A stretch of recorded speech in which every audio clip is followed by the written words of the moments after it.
Dá para fazer assim um alto-falante usando 2 garrafas PET e um rolo de papel higiênico, mas melhor ainda se for um rolo de filme plástico ou de papel toalha, que aí você recorta do tamanho necessário.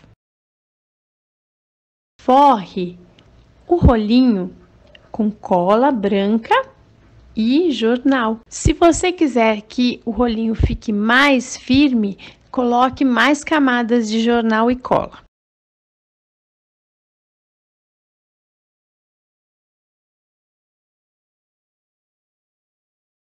Você precisa fazer a marcação do celular que você vai colocar dentro do rolinho e depois recortar essa parte.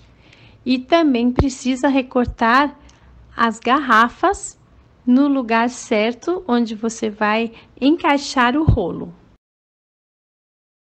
Para cortar a garrafa PET, com cuidado, faça um pequeno furo com uma faquinha ou com um estilete e depois você pega uma tesoura e corta no tamanho que você quiser.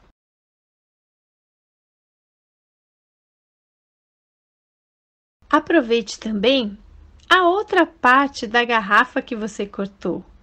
Ela é transparente e ótima para guardar objetos e organizar suas coisas.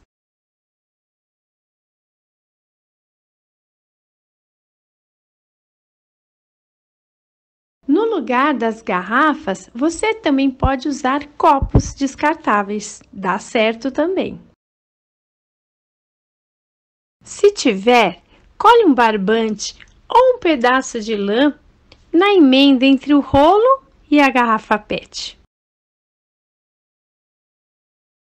Se puder, é bom fazer um acabamento assim, onde você cortou a garrafa PET. Pode ser com um viés ou com um pedacinho de tecido que você tem em casa, colando na garrafa.